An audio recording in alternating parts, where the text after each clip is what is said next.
Have you had a moment yet in your military career when you realised to yourself, I have made a horrible mistake? more often than not. Suppose when you're sitting in a stag position for 2 hours and flashing around. And your eggs are going cross-eyed. Yeah, you're contemplating your life choices, but you just get on with it, I suppose. You pick yourself up, and then sure, it's always... When you're finished, like when the exercise is finished, you're like, thank God I didn't come off that exercise. Yeah. Your mind plays tricks with you, like, and you just kind of overcome that. That's all, really. That tree keeps moving every time you're standing there. That's it. Yeah. Do a constant too. Greetings all. Well, as you know, I am here as a guest of the Cavalry School in the Curragh of the Irish Defence Forces. Sitting next to me is the Chief NCO Instructor, or the Regimental Sergeant Major Scanlon. Thank you very much for joining me. It's good to see you again. Absolutely. Every day is a good day. So, Sergeant Major was one of the driving forces of getting a team over to the US for the Guinea Cup. How did that go in the end? Now they had time to come back and chew on it a little bit. Yeah, it was a fantastic experience for our guys to see something at that level. Regarding individually, we were well capable.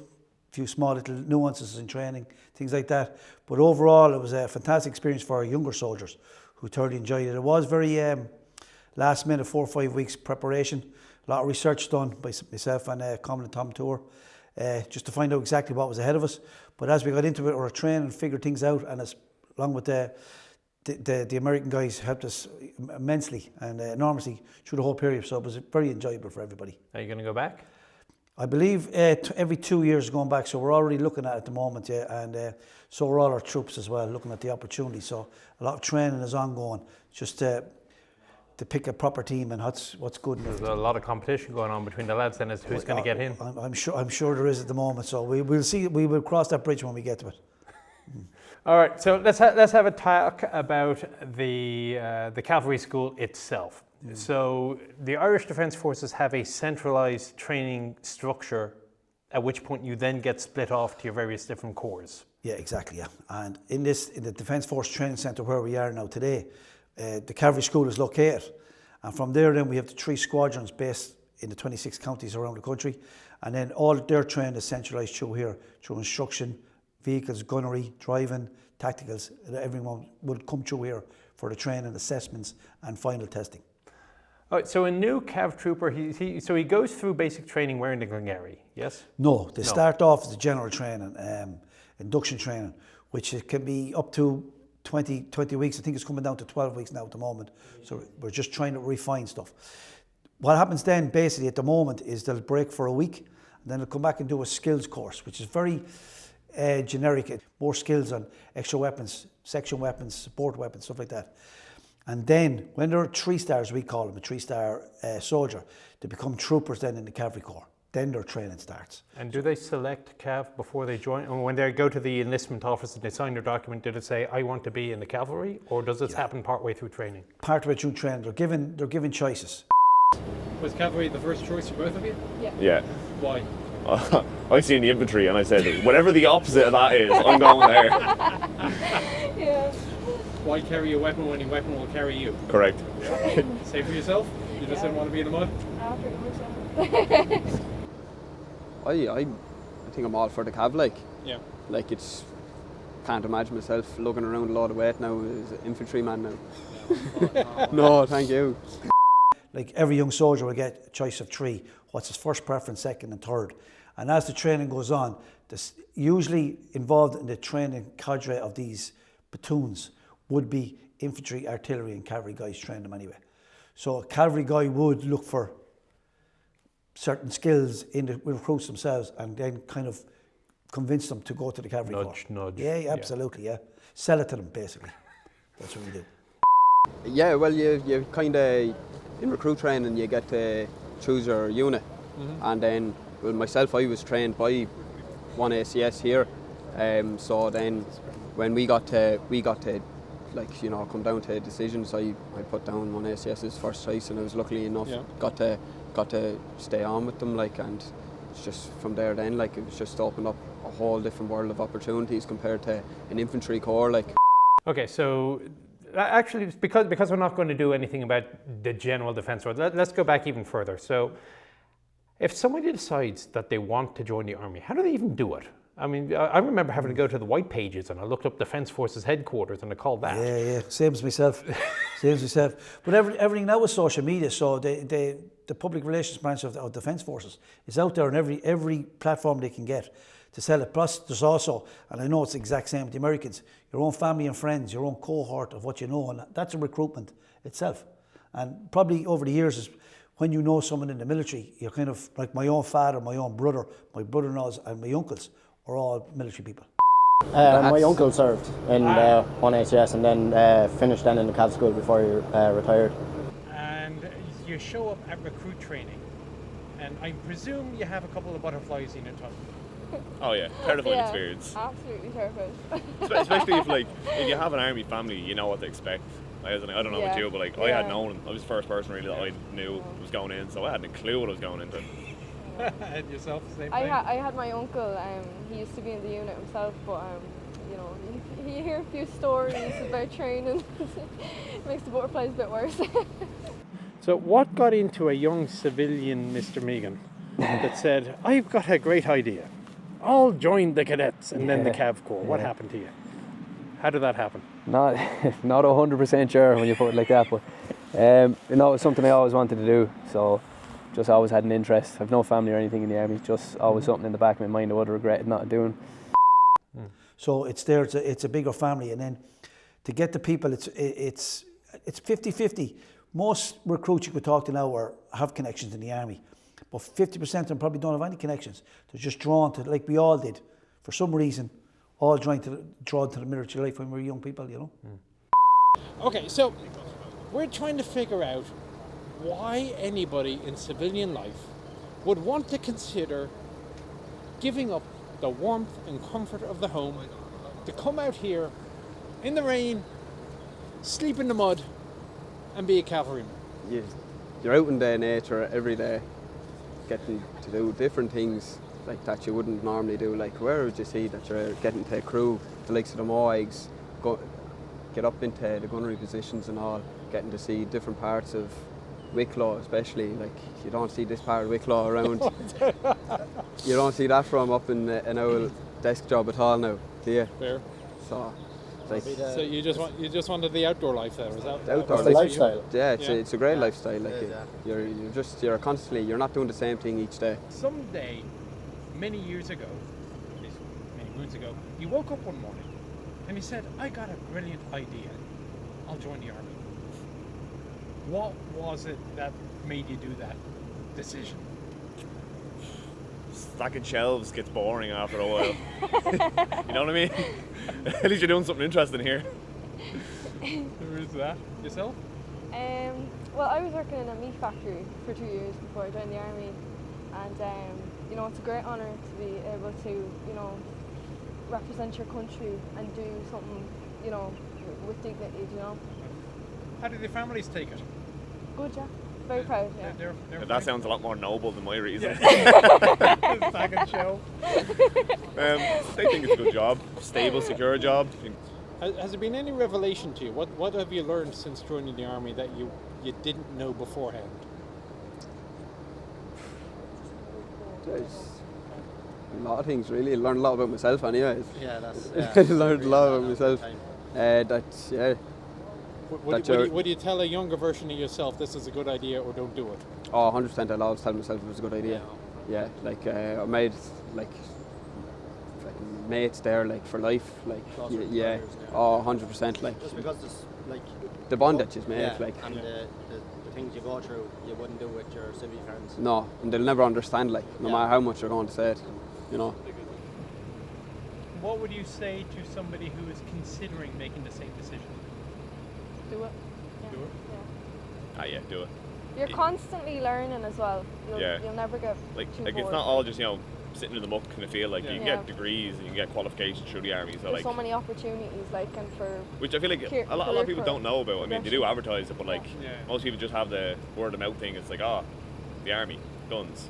Whereas, like, you know, there's people coming mechanics and electrical engineers, and, you know, like, athletes get time, like Tiffany, to train Yeah. while being employed full time. So All right, so you say this now 12 weeks of induction, and that's basically shoot, salute, basic infantry training. Marching, swinging up the arms, shooting a gun.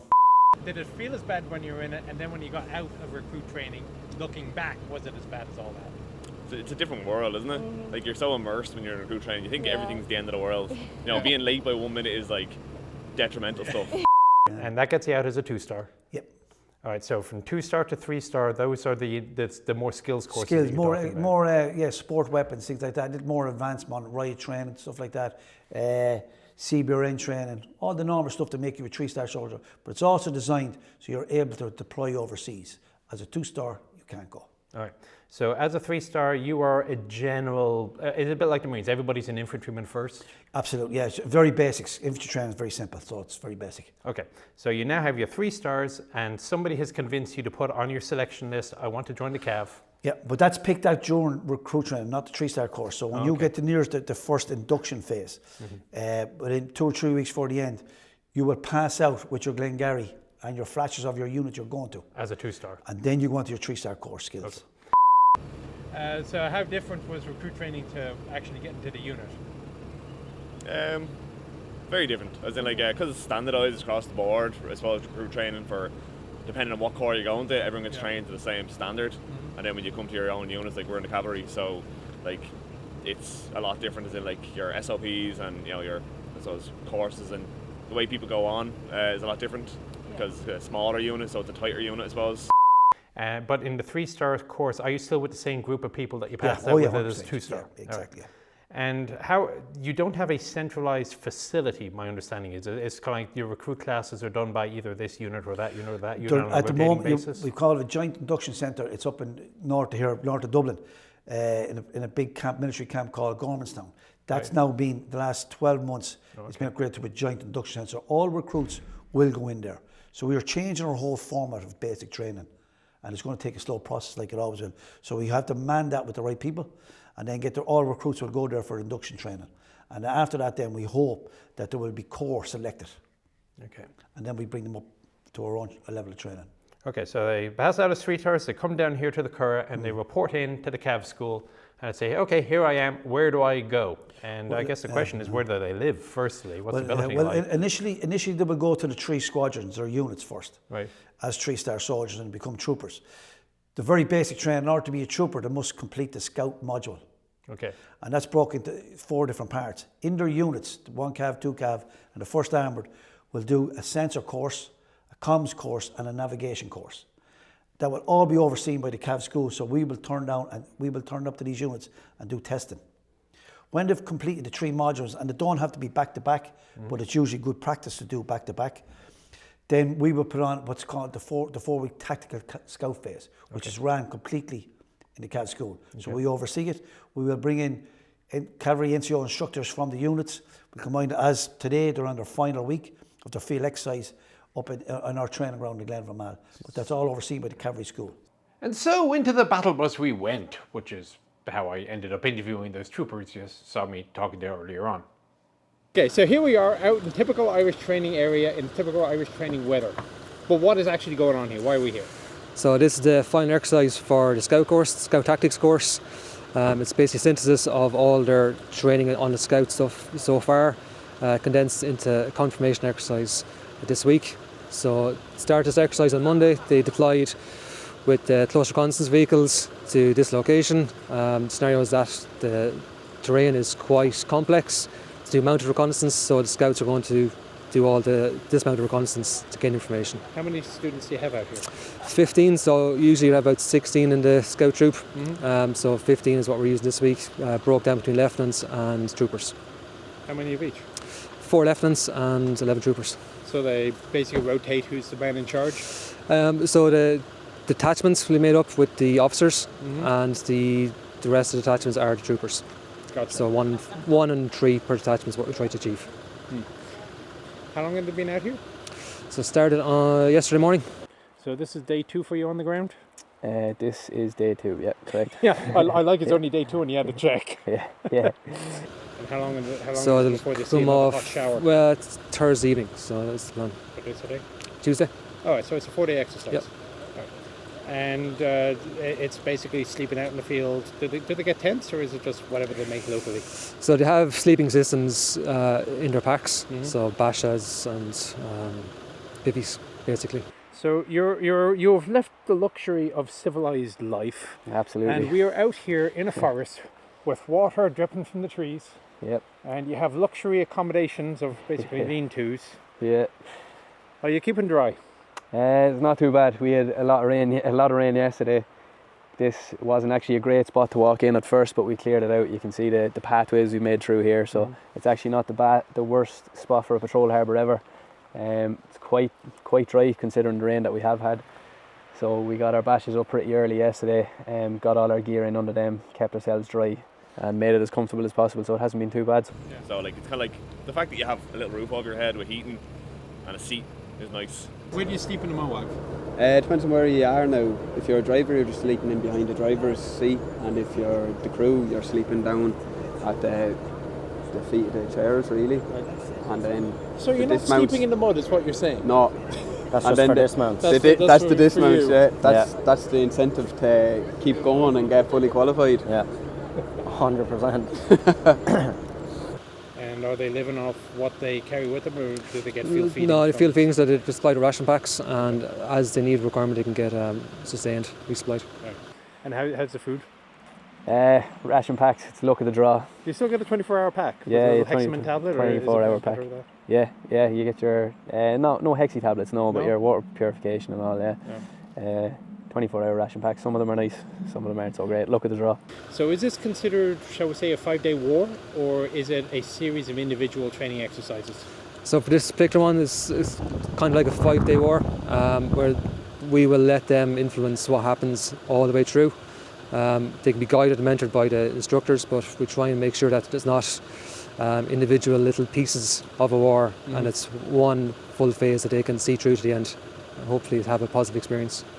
So we have an OPT4. There are people for them to conduct the reconnaissance tasks against. Correct, yeah. So we have an OPT4, and they'll have their own little playbox and their own set of rules that we want them to move along. It's basically a main events list or main instance list, but at the same time we want that to be coherent with the overall training objectives, and we want the young officers and the troopers to have to make decisions and to influence the battle as much as they can in their little world. For last night's operation, the scout troop were conducting an area reconnaissance. Commander's guidance for this, and built into the student commander's intent when he was delivering his commander's intent, that area reconnaissance would be conducted with stealth, with methodical searching of the area while maintaining high levels of communication and stealth. So that would be from the commander's guidance, yes. And do you have any scenarios over the course of the days where, if you were shooting, it's okay, or is it a case of if you find yourself in a gunfight, you failed? No, I wouldn't say if you find yourself in a gunfight you have failed, but you have to remember that the scouts also have the ability to exploit a target. So one of our principles, or one of our foundation principles of cavalry operations, is the ability to exploit. Typically this won't fall to the scout troop. You have to remember where we are in the battle space. The scouts are now working ahead of the squadron. The squadron is in defilade for this operation due to the nature of an enemy in a retrograde type scenario. They possess cut-off anti-armour detachments. We're using the scouts to augment the capabilities of the vehicle.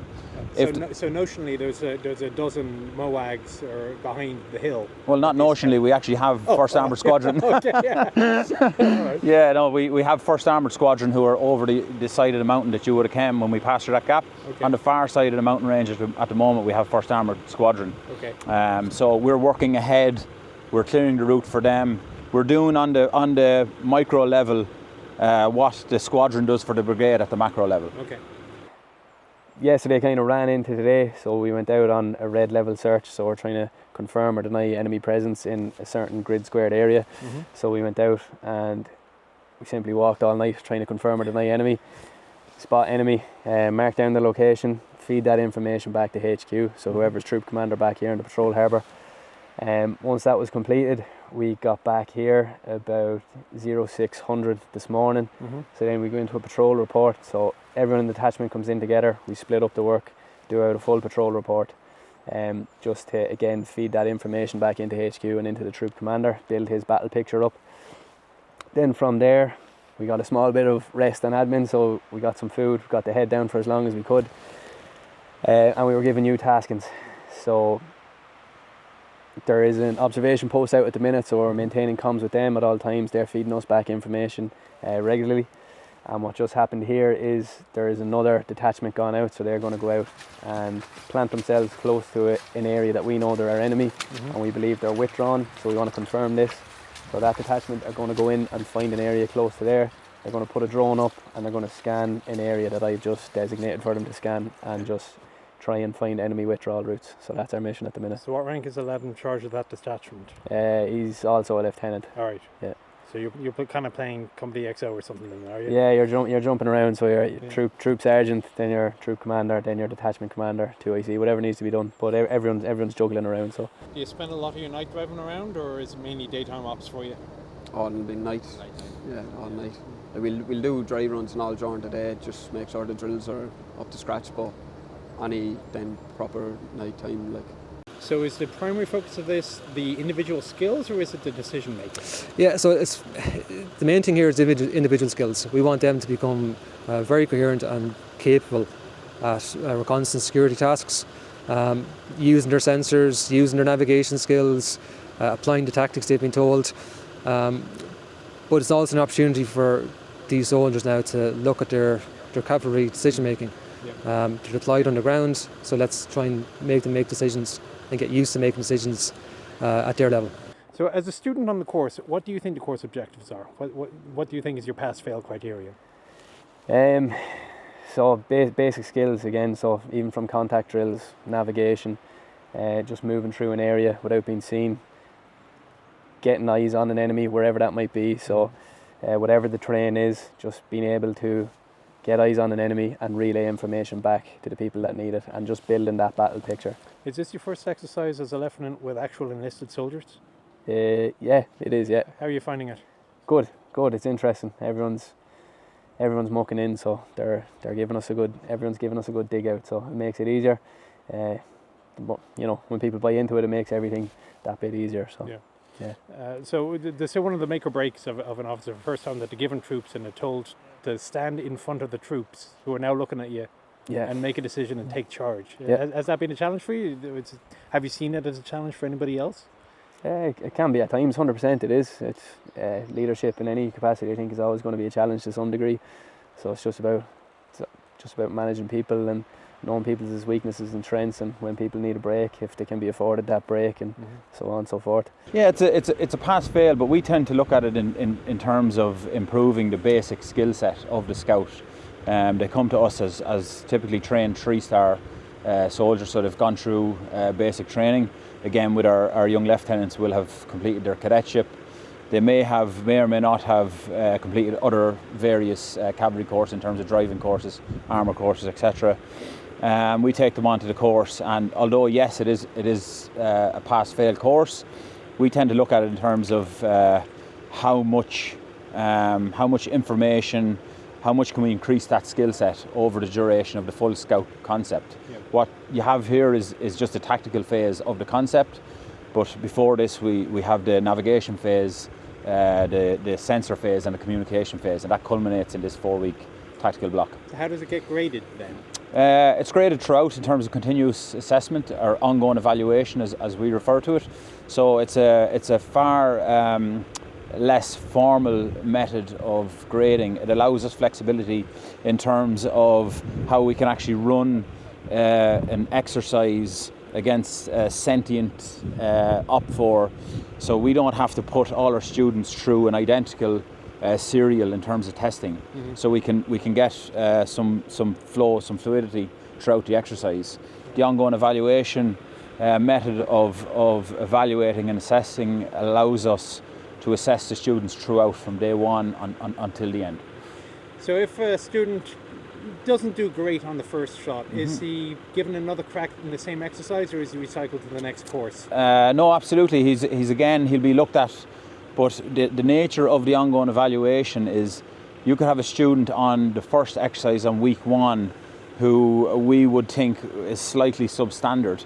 It allows us time then throughout the course to work with that student to get them in position with the FTX that we're currently conducting. We can put that student back into another serial of an exercise, another evolution, and see if they can get their ongoing evaluation marks up. And do you ever encounter somebody who says, yeah, you'll make a great soldier, but you won't make a great scout, you need to find somewhere, another home? Absolutely. Absolutely. Not too often, but it does happen. We have increased our success rate when we transition from the old basic reconnaissance course to the scout course. The model of the scout course is far more conducive to a learning, teaching environment. It's quite a robust course, but we're finding that when the students have already completed the previous modules, by the time they come to us for the tactical module, they're starting off at a very high level. So what sort of skills are you looking to test here? So we're testing all of the very basic soldiering skills and scouting skills, from navigation, use of optical sensors, their communications, their weapons handling, their contact drills, their basic navigation, and their ability to combat track an enemy. You need to be able to make decisions and make them quick, think on the fly. Information is thrown at you from left, right and centre. You just have to be able to prioritise, delegate, and just be resilient. I suppose I think that's the biggest thing, just being able to take the good with the bad. And you're not going to do everything perfect, just learn from the mistakes and then build a better plan from that going forward. And just keep smiling. Just, keep as much as possible, yeah. Would this be the first cavalry field exercise that these guys are doing after they get out of recruit training or the cadet school? So during, say, their sensor block of training in scouts, they'll do some minor exercises in there. Same with the communications, the navigation part. They'll be doing a lot of on the ground, on the job training there as well. And then when you get to the scout course, the first week is very much practical, hands-on, out in the hills, doing the tactics and using their sensors. The second week of this course is a full exercise all the way through. Last week was a full underground for combat tracking. Okay. And then this week, like I said at the start, it's synthesis. It's putting it all together and letting the students decide what tactic and what sensors they're going to use to collect that information, get information requirements and get it back on time to their HQ. Right. And so when they're through with this course, they really can consider themselves now to be Cav Scouts in fact as well as in name. Yeah, absolutely. Yeah, no, they've closed off. Once they get the Scout Tactics course done, they've achieved the learning objectives to be a Cav Scout in the Defence Forces. Right. And then we'll see them in more for the gaining. 25, yeah, that's the plan. Is there a specific career progression path for a trooper? I mean, do you start off as a dismount and then you go to a CRV crew, maybe as a driver, and then a gunner, and then a commander? Yeah. What's the process? That is exactly like you say. When they come to the units, there must be scouts first, a dismount, and that takes a long process. That module itself is something like 8 weeks, but it can be broken up. But our last module, the tactical, is 4 weeks straight of field exercises, plus tracking and different modules inside that. After that, to go back to the units, and there's also at the same time, they're operational units, so there's their general duties as they do, things like that. And it's up to the unit to organise the next part of training, which again is coordinated through the Cav School. Move on to the crewman's phase of the armoured cars. So that could take up to 8 to 9, 10 weeks on the driving and the gunnery. And then complete. And normally what happens is, if they're dismount just before they do the crewman's course, they can deploy overseas as a scout in the back of the car. And which we find is probably a better system. And this whole process can take maybe 2 to 3 years. When they come back from their first mission overseas as dismount, they start their crewman's courses. Because in order to drive the 18-ton car, we have a process of going through soft-skin vehicles first. So when you get a trooper, a cavalry troopman, he's covered to drive every vehicle that we have in the army. So before you drove a Moag, what was the biggest thing you've ever driven? A loader on the farm. Okay. Yeah, big front loader on the farm, like. And yourself? This truck here. Okay. So, because you do the progression, you go from this to the landy and upwards. All right. Well, I guess that makes a fair bit of sense. Yeah. But they'll take some. I found out myself now, and we have laws in Ireland that in order to drive something over a certain tonnage, you must be 21 years of age. Like most young guys come in at 18, 19, so we have to delay that. So that's why it fits in to get their scout training, their overseas mission. They'll come back, and by then there should be 2021 ready to start their driving phase. Oh, the heavies. Okay. Yeah, so it takes about, we reckon, 4 to 5 years to get there. To be qualified as an instructor on, let's say, the Königsberg system, or as MOAG driver or instructor, do you have to go to Norway or Switzerland or wherever to get those certifications, or is that done here as well? No, the very first initial ones were we went to Norway. I was one of the guys who went over and did the course in Norway and Switzerland. And then we come back then, we get the manual, we basically militarise it, the manual, because it would be written by civilians. So we put it into our syllabus of training, program it, and then we would deliver it to the next instructors, and they deliver it to the next instructors. But then the very first people would oversee and the testing of the whole lot. So the initial guys of any new weapon system or any new vehicle, we would go to the manufacturers, do their courses, and then we will come back, militarise it, and then go forward. What skills do cavalry school teach that, let's say, the infantry school does not? Well, vehicle deployment is the big thing. How to use a vehicle, how to utilise a vehicle, to maintain a vehicle. The infantry guys would be predominantly on the feet. They use the vehicles just to get from A to B. That's their job. It's not technically it's a defensive weapon, but not deployed tactically. It's just to get infantrymen from A to B and then release them back to the car. Cavalry vehicles are part of the commander's battle plan. So the commanders in the car and the troops in the car have to be aware of all the formations, the patrol formations, the style of what we do and where we go. Like, as I always say, in the cavalry, navigation is a big thing. An infantry guy can put a foot wrong, but he's only gone 10 yards down the road.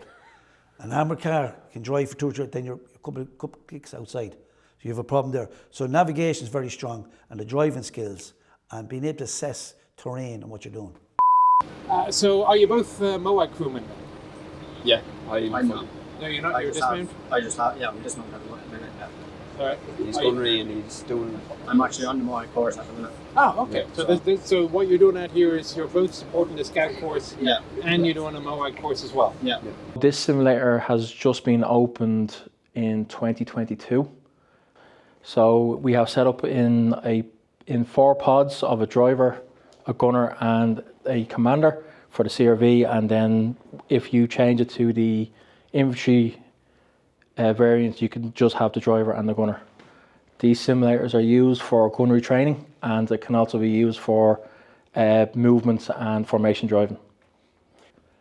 On a basic gunnery course, they come in here near the end of their training, just before they go onto the range to be qualified.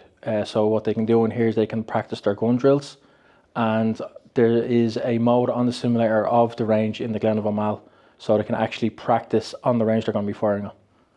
It's all down to the gunner with a headset on him, muscle memory of the control grip, and what he sees in front of him on the goggles and on the screen is a representation of the RWS inside the MOAG. And then he just gets used to all the controls, that when he eventually goes onto a live range, he's not looking down at his hands what he's trying to fire. He knows exactly what he's doing with his hands. That is an actual Königsberg controller. So for it to actually work properly, you have to engage the palm switch. And then everything that happens on the actual palm switch on a Königsberg or the US, that replicates it as well. The gunnery table is going to be, because they're trying to get the simulator more active into the gunnery training, that the blank firing drills will be done here. And then what they would do is a static shoe. So there is a hard stand halfway down the range where they can put 4 MOAGs, and they're firing individually at certain targets within their arc. And they first do the static on the M2 and the 40mm GMG. Then what moves on to single car movement, and then pair movement, and then they can move into a full troop movement shoot. So oftentimes you see when the Irish go abroad, they will link up with another nation. So let's say, I think it was in Liberia, you linked up with the Swedish. That's right, yeah. With the CV90s that they had and so on. So how does training work with tracked vehicles? Because Ireland doesn't have any tracked vehicles officially anymore. We had the Scorpions at the time, and we did the CVs. Very good vehicle, completely different signature on the ground, noise, stuff like that. They were good. I would prefer track myself for certain terrain. But when we were in Liberia, roads, the monsoons, the rain, the mud, believe it or not, it was that bad. Even the track vehicles had problems.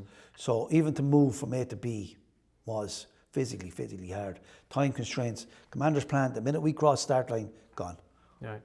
But as a training unit or a training audience with only wheeled vehicles, you're going to work with tracked vehicles. Yeah. So is this something that you simply had to learn on the fly when you met your Swedish colleagues? Oh, yeah. I don't. Yeah, when we got there first, yes, in the camp we were before we went to patrol.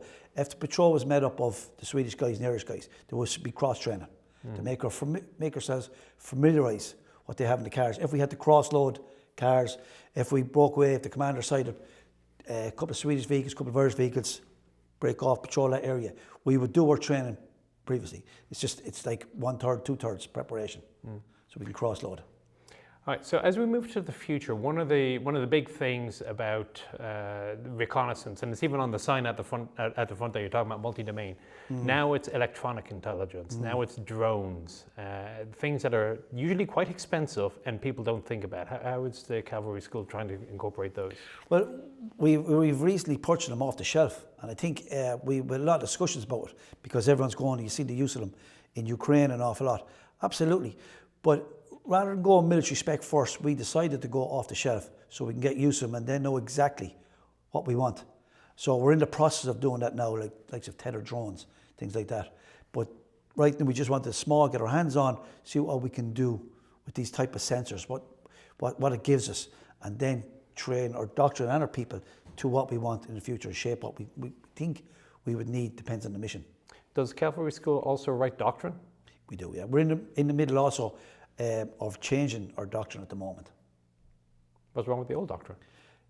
Well, it's like everything else. Like, I mean, it's like the doctrine of World War II was different. Doctrine for this thing is different. Everything has to move to include all the new equipment. Equipment, like, I mean, Ukraine has changed everything now again. The use of drones and the use of armour. It's a mindset. In the last 10 or 15 years, we were going away from armour because it was big, it was bulky, it was cumbersome. And now all of a sudden, it's back in vogue again. So that mindset, there's a doctrine matched the modern battlefield. They're the things we have to, and it's only how we get from all the social platforms, what's going on, the information from Ukraine. Are the Israelis using main battle tanks in Gaza? It doesn't, you know what I mean? So everything, doctrine always has to change. It can't be written in stone. In my day, when I joined in 1988, we had very basic, low tech armoured vehicles. But the fact that they worked, vehicles now are so high tech, with sensors and equipment in it, which probably suits the younger generation because they're tech enabled and savvy. Because we weren't, we're going, what's that button do? Figure that out, unless it moves and we can see it moving. So there's a different generation. I remember being a young NCO instructor and teaching the guys from the Kronosberg system. And I stood back and watched them for weeks. The younger guys could do the joysticks and controls while having a conversation with you. The older guys all went straight to the screen to press the buttons because they were amazed. But that was these guys were older than me. These would have trained on Panhards, Scorpions, all low-tech equipment. Yeah. Now the modern equipment, now the Boxer, the Jaguar, are all very high-tech. But the generation coming through, to them, that's bread and butter. All right, well, I know you got places to go because you do have a course going on right now. We have, yeah. So I thank you very much for your time. It's been another pleasure catching up with you. No worries. And, well, that's it for the Cav School for now. There is more to follow, however. So tune back in for that one. So again, Sergeant Major, thank you very much. Thank you. Cheers. So a new Cav guy, actually 1 second. Can you do me a favour, can you make sure the little red light is on in the middle top centre or the one on the right hand side? Yeah. Yeah, all right, Grant. That would be embarrassing. You start off, well, that's interesting. Yeah. You start off with, I see you've taken advantage of the reg change to allow you to wear a beard. Yeah, the first day I came in, I handed an application because I said... So you still need to put in a request? Yeah, it's at the CL's discretion. Yeah. And I believe if it's patchy or in bits, you can't have a beard, but okay. I have been yet told, or I've not been told that mine's in bits, so fingers crossed I get to keep it. So, and now you've gone through years of misery, do you regret it yet? No, I don't regret. Some days when the rain is really coming down, you're questioning yourself, but overall I love it, yeah, 100%.